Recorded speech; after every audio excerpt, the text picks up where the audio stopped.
I bought a condemned hotel expecting broken walls and years of repairs. Then we uncovered a sealed vault, and the HOA president arrived demanding its keys before anyone knew what was inside.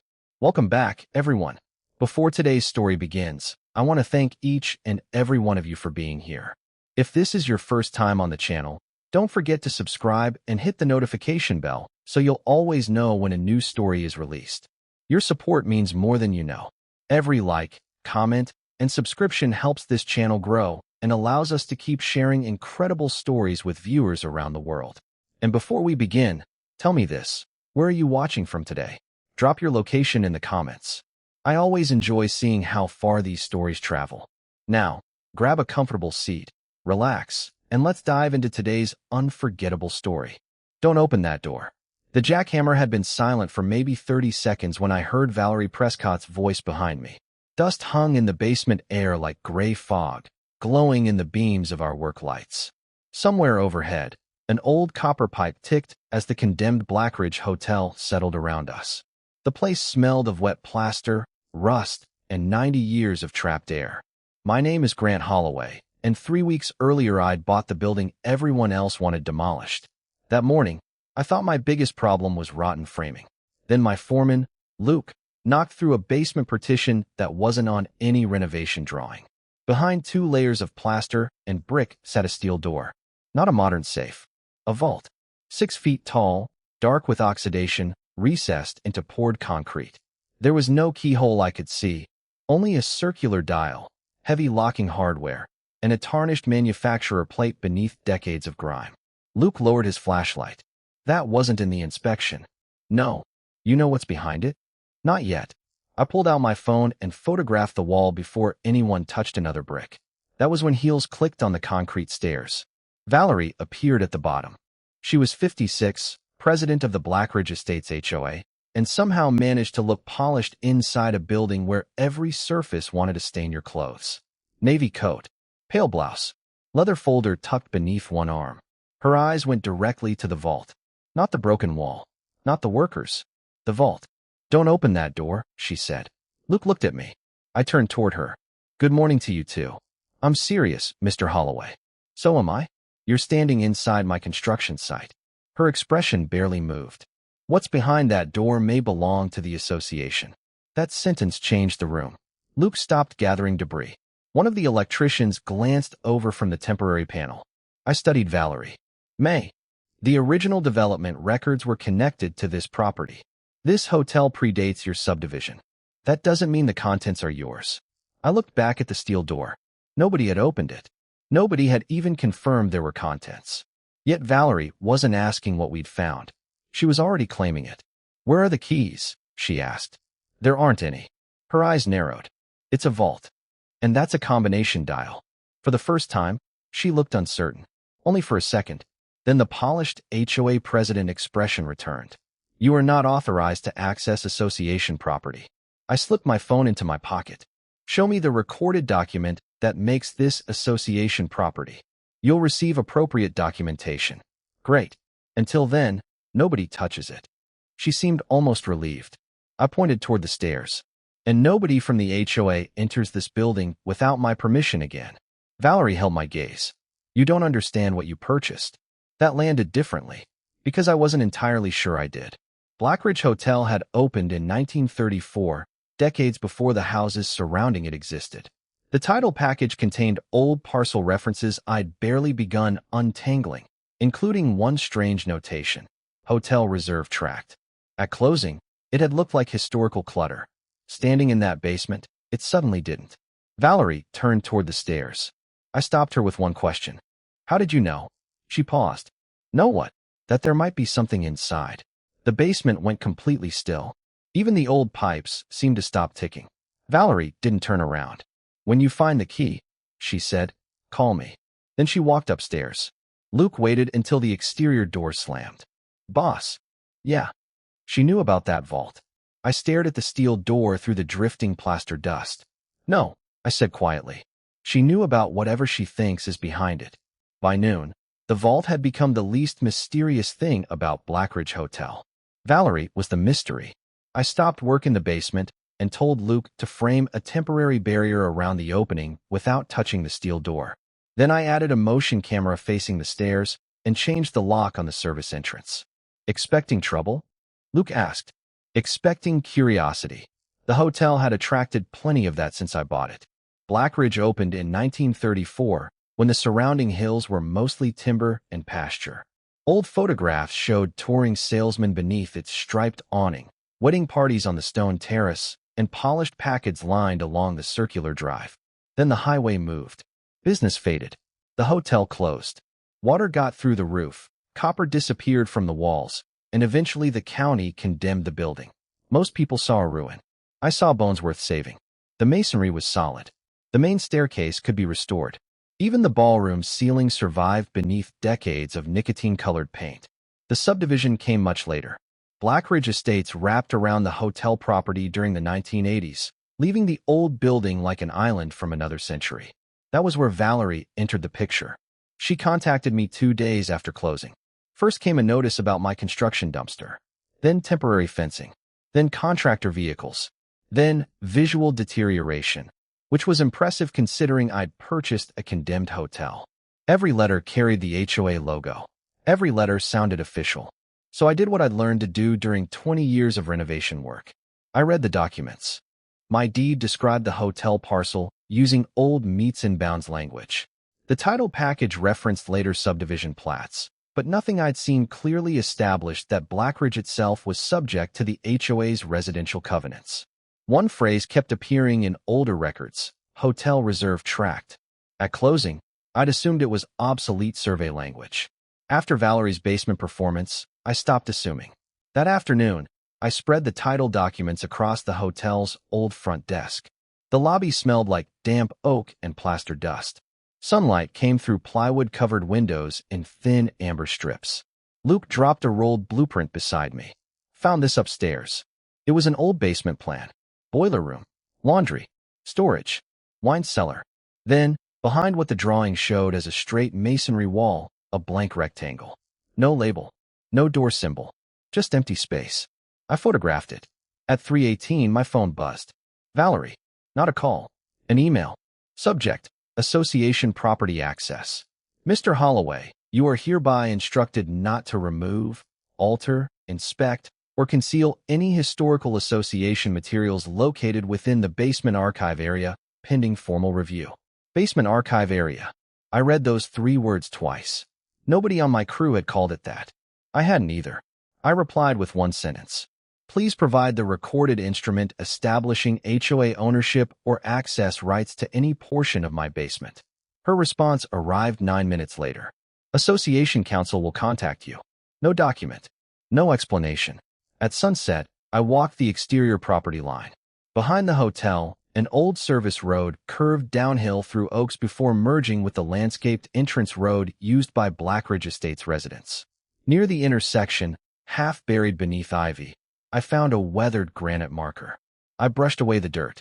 Stamped into its face were 3 letters. HRT Hotel Reserve Tract.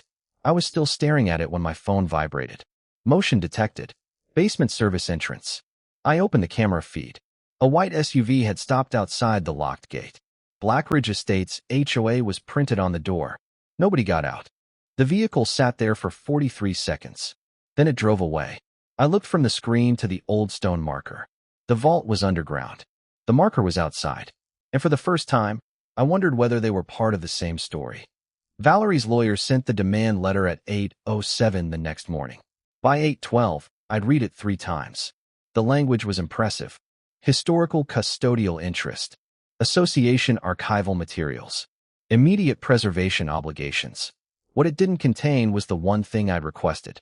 A recorded deed, easement, agreement, or court order giving Blackridge Estates ownership of anything behind my basement wall.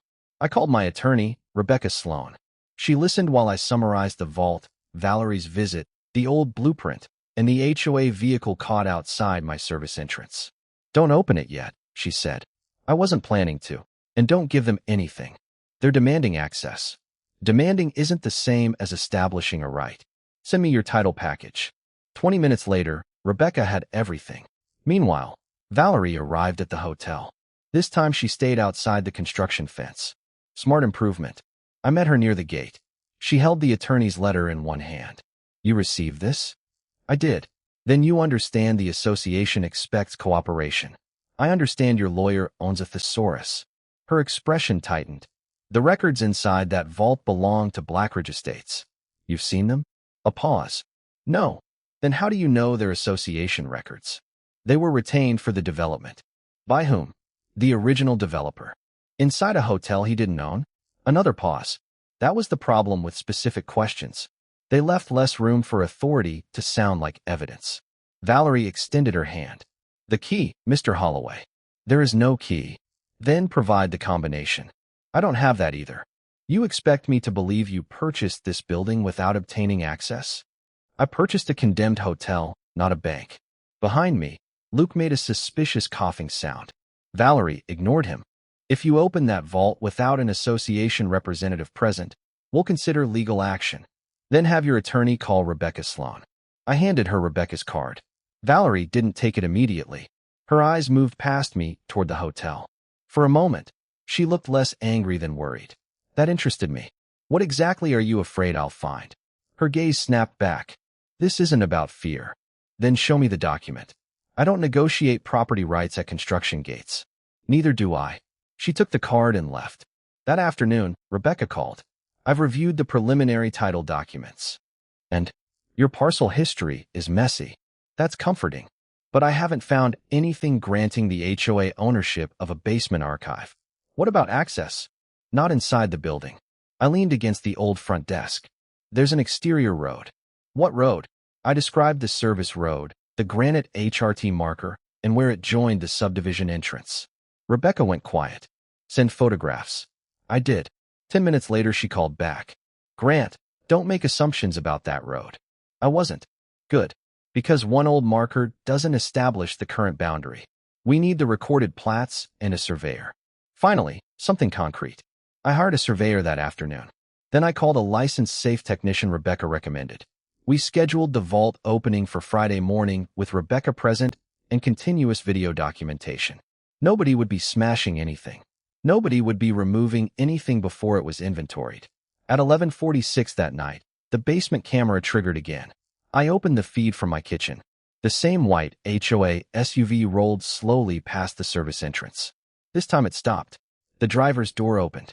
A man stepped out, walked to my locked gate, and shined a flashlight toward the hotel. He never crossed the fence. After 20 seconds, he returned to the SUV.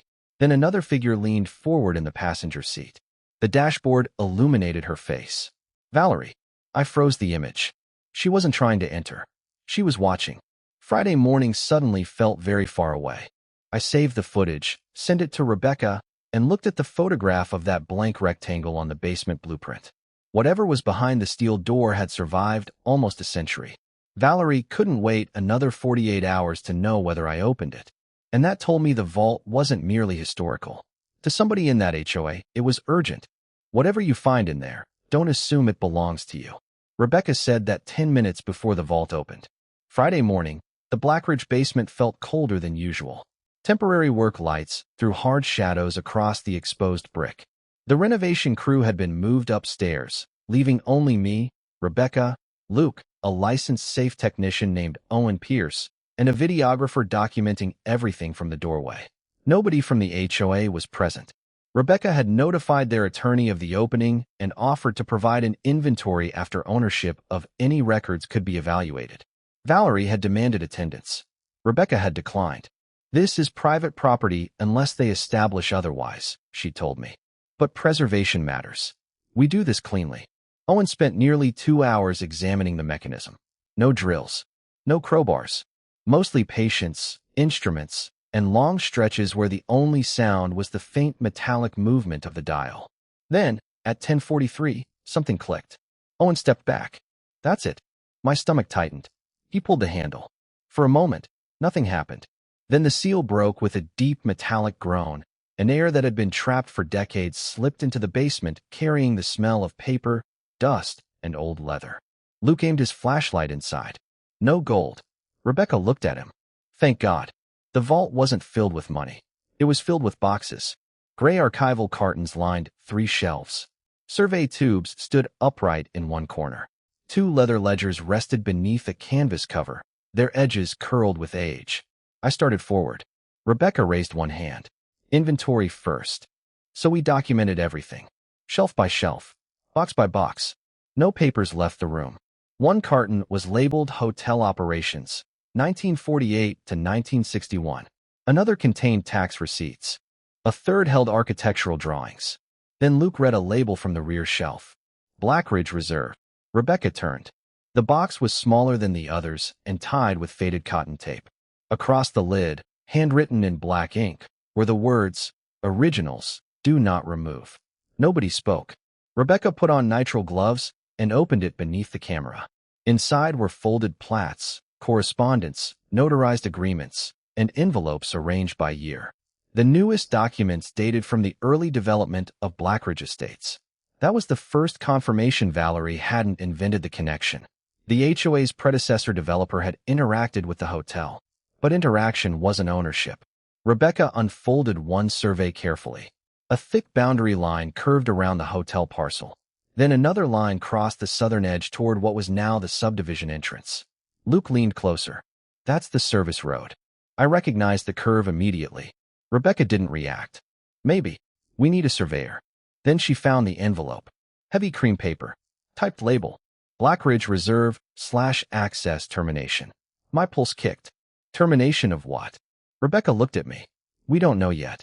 She opened the envelope. Inside was a signed document referencing a temporary construction access easement granted during subdivision development. Temporary. That word seemed to glow on the page. A second document referenced termination following completion of specified infrastructure work. I felt the story rearranging itself in my head. The old road. The HRT marker. Valerie's demands. The nighttime visits. Rebecca immediately stopped me. Don't jump ahead. We verify recording information, legal descriptions, signatures, and whether later instruments changed any of this. So this proves nothing yet. It proves we found documents worth verifying. That was enough. Then my phone vibrated. Valerie. I let it ring. A text followed. I know the vault was opened. The association demands immediate delivery of all development records. I stared at the message. Luke looked over my shoulder. How does she know already? Nobody answered.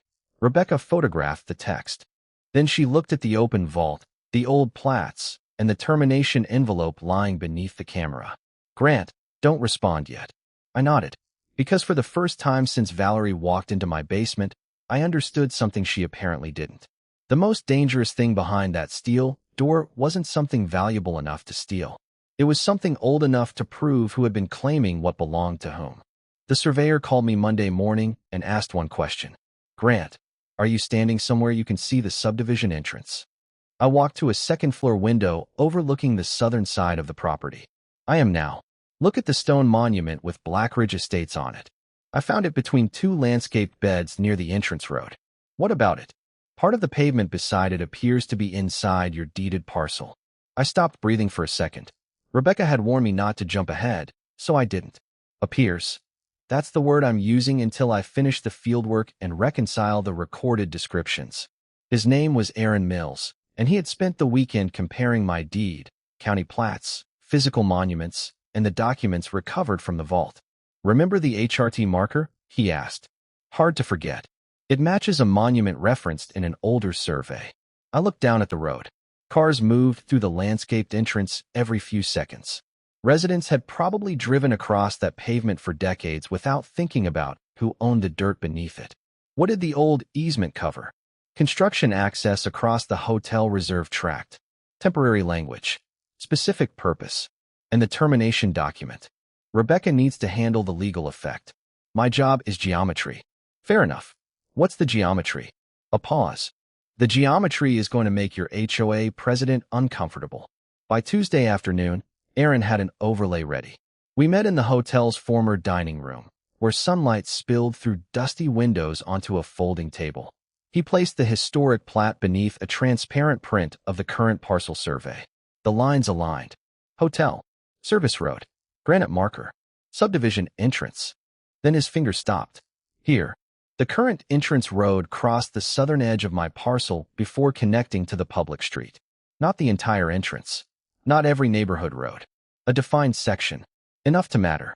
Rebecca examined the termination instrument again. We still verify whether a later recorded easement replaced this one, she said.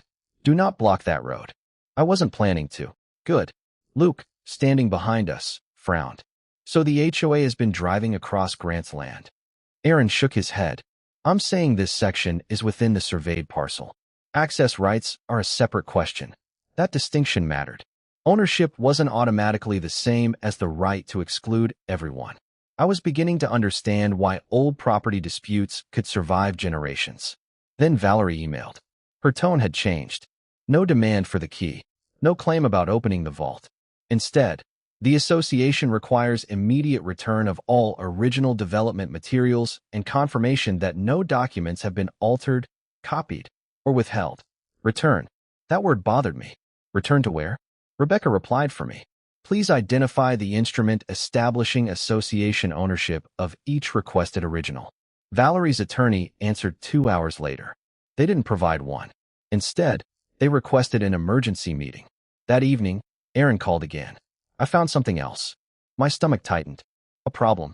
Maybe for them. He had located a later subdivision map referencing access through the reserve tract, but the notation cited the same temporary instrument found in the vault. No obvious replacement appeared in the records he'd reviewed so far.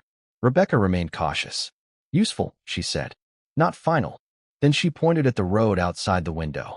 Grant, this is no longer about a vault. I knew. The vault had only preserved the question. The land was the answer. At 6:40, a landscaping contractor pulled into the subdivision entrance and parked beside the stone monument. 2 workers began placing orange survey flags along the roadside. I walked down and stayed on my side of the property. One man looked up. Can I help you? What are you marking? HOA entrance expansion. My eyes moved to the flags. Several stood inside the boundary Aaron had identified. When does construction start? He checked his clipboard. Preliminary work next week. I called Rebecca before the man finished speaking. She answered immediately. They're planning construction on the disputed corridor. Silence. Then her voice sharpened. Photograph everything. Don't move a single flag. I raised my phone. Across the road, the polished Blackridge Estates monument gleamed in the evening sun. Behind it stood one of the orange stakes. On my side of the line.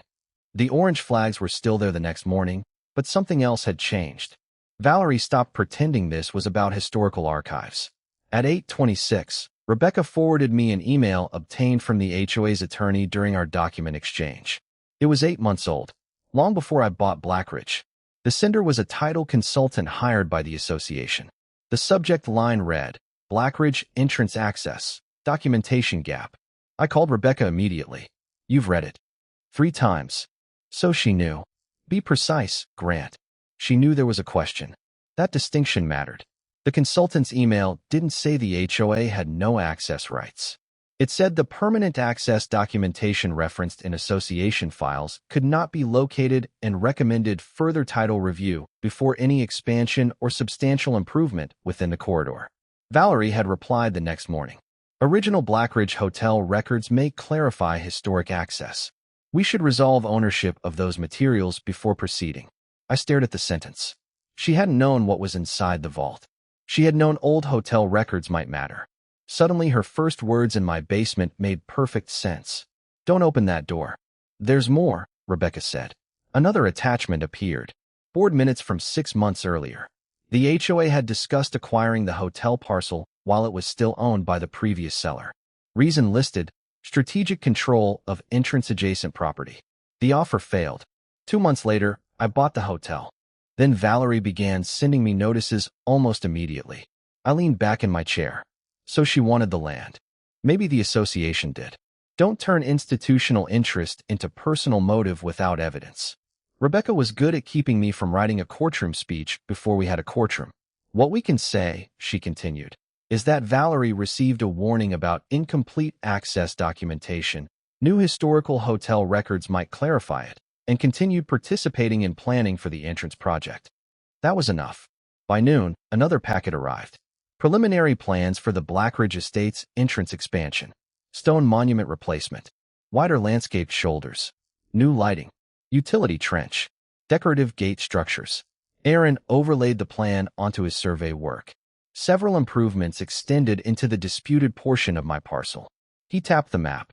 If construction follows this drawing, they'll disturb ground inside the boundary I've located.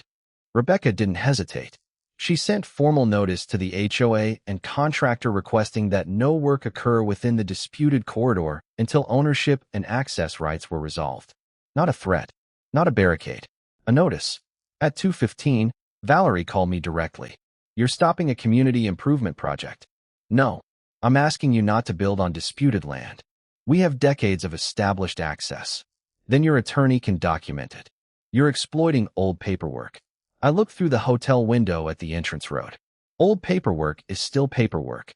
Her voice sharpened. Hundreds of residents depend on that entrance. And I haven't blocked anyone. Silence. That was important. I could hear what she wanted the argument to become. Grant Holloway versus the neighborhood. Greedy developer versus families trying to reach their homes. I wasn't giving her that story. Traffic stays open, I said. Existing use stays untouched while the lawyers sort it out. Construction is different. You don't get to dictate association operations. I get to object when your contractor stakes work inside my surveyed parcel. She hung up. An hour later, Luke walked into the lobby carrying another printed email Rebecca had sent. "Boss, you should see the date." It was a board message from 3 weeks before my closing. Valerie had written, "If the hotel transfers before the archival issue is resolved, access to original records may become significantly more difficult." I read it slowly. She knew the sale was coming. She knew the records might matter. She knew the access documentation had a gap. And when my crew uncovered the vault, she had reached my basement almost immediately. For days I'd wondered why Valerie wanted the keys. Now I understood. She wasn't afraid of what might be locked inside that vault. She was afraid the door would open before the HOA controlled what came out. The HOA called it an emergency meeting. Rebecca called it an opportunity to make them explain themselves on the record. By Thursday evening, nearly 70 homeowners had packed into the Blackridge Estates clubhouse. Folding chairs filled the back wall. People stood near the doors, and the air conditioning hummed beneath a low current of nervous conversation. Valerie sat at the center of the board table. She looked composed again. That worried me more than anger would have. Rebecca and I sat near the front with Aaron Mills. Between us were certified copies of the vault inventory, recorded plats, the temporary access instrument, the termination document, and Aaron's preliminary boundary overlay. The original stayed secured. Valerie opened the meeting. This association is facing an attempt by a private developer to interfere with established community access. There it was. Exactly the story I'd refused to give her. I waited until public comment. Then I stood. "I haven't closed the road." Valerie's expression tightened. "I haven't threatened to close it. Residents have continued using it every day. What I objected to was new construction inside a boundary my surveyor identified as part of my parcel." Aaron connected his laptop to the projector. The first image showed the modern entrance. The second showed the historic Hotel Reserve Tract. Then he overlaid them. A yellow boundary line crossed directly beneath part of the existing entrance pavement and through several locations marked for proposed improvements. The room went quiet. One board member leaned forward. "Is that line confirmed?" Aaron answered carefully. "It reflects the monuments, deed descriptions, and recorded plats I've reconciled to date. Final certification is pending completion of my survey. No exaggeration. No victory speech. Just geometry." Valerie tapped her pen. "Historic documents don't eliminate decades of established access." Rebecca spoke next. "We haven't claimed they automatically do. Existing access rights and fee ownership are separate legal questions.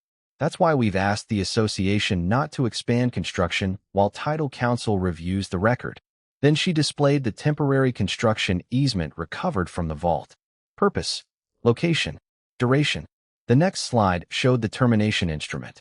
A murmur moved across the room. Valerie interrupted. "These materials belong to the association." Rebecca looked at her. "On what recorded basis?" "They concern development of this community."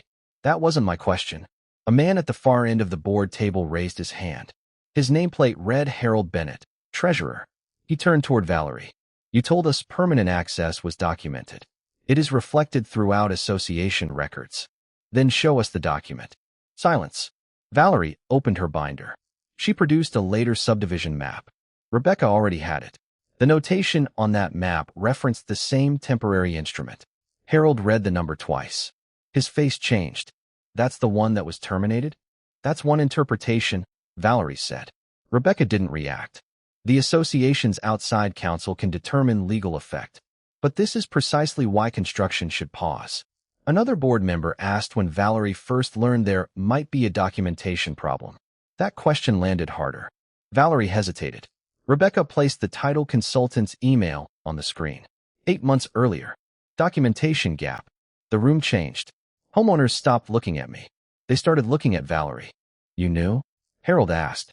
I knew additional research was recommended. And we approved preliminary expansion anyway. We approved planning. After being warned? Valerie's jaw tightened. Nobody shouted. Nobody needed to. The evidence was doing all the work. After 20 minutes of closed board discussion, Harold returned with the other directors. Valerie came last. He adjusted the microphone. Effective immediately, all entrance expansion work within the disputed corridor is suspended pending independent title review. A breath seemed to leave the entire room. Existing traffic would remain unchanged. Outside counsel would evaluate access rights. The HOA would receive certified copies of relevant historical materials, but the vault originals would remain preserved until ownership and archival custody were resolved. Reasonable. Controlled. Exactly what I'd wanted. Valerie gathered her papers. As people began leaving, I passed the board table. She looked up at me. You think this proves the land is yours to control? I stopped. No. I glanced at the old plat still glowing on the projector. It proves you should have answered the question before spending everyone else's money. For the first time since she'd walked into my basement, Valerie had nothing to say. 3 weeks after the emergency meeting, the HOA's outside counsel sent a letter that changed the argument completely. Rebecca read the first paragraph aloud in the unfinished hotel lobby. The association has not identified a recorded instrument establishing permanent easement rights matching the scope previously represented for the disputed corridor. Luke, working nearby, lowered his drill. So they lost. Rebecca gave him a look. No, he sighed. Lawyers really hate that word. They found what the documents support. That's better. The independent title review confirmed several things. Aaron's completed survey placed the disputed section of entrance pavement within the Blackridge Hotel parcel. The temporary construction easement recovered from the vault matched the instrument repeatedly referenced in later subdivision records.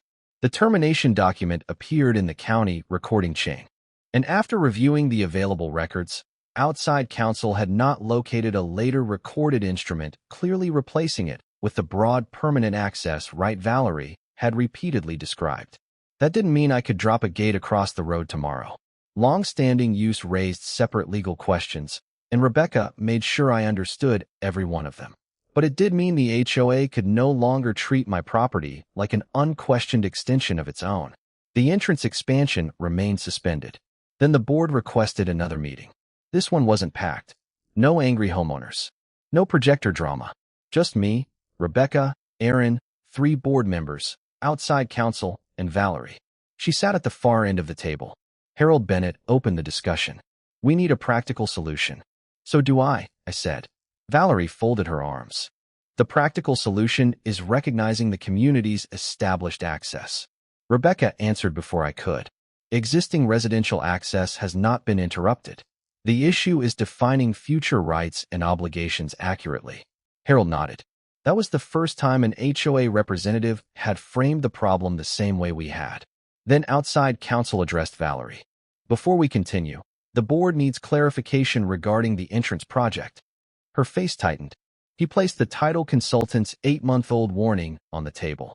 You received this before preliminary expansion planning advanced. Yes. And understood permanent access documentation had not been located? I understood additional research was recommended. Did you disclose that concern when requesting project approval? Valerie looked toward the other directors. The association had decades of continuous use. That isn't my question. The room went still. I recognized the pattern. Specific questions again. Valerie finally answered. Not in those exact terms. Harold leaned back. Nobody celebrated. Nobody needed to.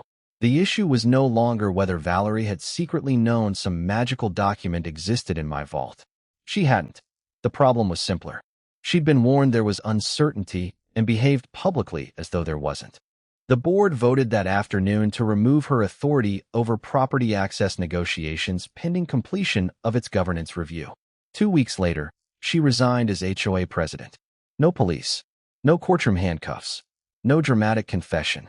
Just minutes entered into an association record and a chair at the board table occupied by someone else. Meanwhile, Rebecca negotiated. I could have demanded that the HOA fight every access question in court. They could have done the same. Residents would have paid for both sides through assessments, legal fees, and years of hostility. I wanted something cleaner. A modern recorded agreement. Defined boundaries. Defined access. Maintenance responsibilities. Rules for future improvements. No vague assumptions. No historical mythology. Most importantly, no one lost access to their homes while adults argued over documents. When Harold sent the first draft, I stood beside the granite HRT marker and read it on my phone. Cars passed normally behind me. For decades, that road had survived because everyone assumed the paperwork underneath it was settled. The vault proved assumptions weren't records. My phone buzzed again. Rebecca, one sentence. They accepted the revised boundary exhibit. I looked toward Blackridge Hotel.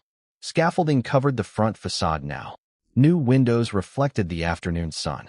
Inside, workers were restoring the staircase one piece at a time. The condemned building wasn't condemned anymore, and neither was its history. For the first time, the old documents weren't weapons waiting to be used. They were finally doing what records were supposed to do, making the boundary clear. 6 months later, the first thing guests noticed in the Blackridge Hotel lobby wasn't the chandelier. It was the vault. We left the steel door exactly where we'd found it. Owen cleaned the mechanism. The masons restored the brick around it, and I installed warm brass lighting above the entrance. What had once been hidden behind plaster now sat behind glass as part of the hotel's history. Inside, there were no dusty boxes anymore. The originals had been transferred into proper archival storage after Rebecca, the HOA's counsel, and a local historical repository worked out custody arrangements for the different records. I kept one thing on display. A certified copy of the original Hotel Reserve plat. Beneath it was a small plaque. Blackridge Hotel, Original Property Survey. Nothing about Valerie. Nothing about the dispute. The lines spoke for themselves. The hotel reopened on a cool October evening. People filled the restored lobby beneath the old chandelier. The oak desk had been refinished. Music drifted from the ballroom. Outside, headlights moved steadily through the Blackridge Estates entrance. The road was still open. That mattered more to me than winning some imaginary war. The final agreement had been recorded 2 months earlier. It defined the access corridor, preserved residential passage, assigned maintenance responsibilities, and established exactly what approvals would be required before future improvements crossed the hotel boundary. No assumptions. No verbal traditions. No one saying, "We've always done it this way." Just terms everyone could read. The HOA also adopted new procedures requiring title verification before approving projects involving property outside association-owned parcels. Harold Bennett became board president. Valerie resigned and, as far as I knew, remained a resident of Blackridge Estates. I never needed anything worse to happen to her. She'd wanted authority over a question she hadn't finished researching. Losing that authority was consequence enough. Around 9 that evening, Luke found me standing beside the vault. He handed me a glass of sparkling water. "Remember when I thought there'd be gold in there? You were disappointed for weeks. I still think somebody owed us 1 bag of coins." I laughed. Then he nodded toward the plat. "Worth more than coins, though." I looked at the old boundary line. In a way, money would have been simpler. Money wouldn't have explained why Valerie appeared minutes after we uncovered the door. It wouldn't have explained the HRT marker beneath the ivy, the temporary easement, the orange construction flags, or the warning email sitting unanswered in the HOA's records. Paper had done that. Old, dry, boring paper. The kind people ignore until somebody tries to build across a line drawn 70 years earlier. Later, after the last guests left, I walked outside. The restored Blackridge sign glowed above the entrance. Fresh mortar still carried that mineral smell masonry gets after a cold evening. Somewhere behind me, the old building creaked softly, settling into its second life. I walked down to the granite marker. HRT. I could still remember brushing dirt from those letters and wondering whether the marker and vault belonged to the same story. They did. One marked the land. The other preserved its memory. I could have treated that discovery like a weapon. I could have threatened the road, frightened homeowners, and turned every negotiation into revenge. Instead, the residents kept their access. The hotel got a clear boundary. The HOA got rules it should have had already. And I got exactly what I'd purchased. Not control over somebody else's neighborhood. Certainty about my own property. Before going inside, I looked through the lobby windows at the illuminated vault door. Valerie had demanded the key because she thought opening that vault would give the HOA control. She had it backward. The vault didn't give me power over Blackridge Estates. It showed everyone exactly where their power ended.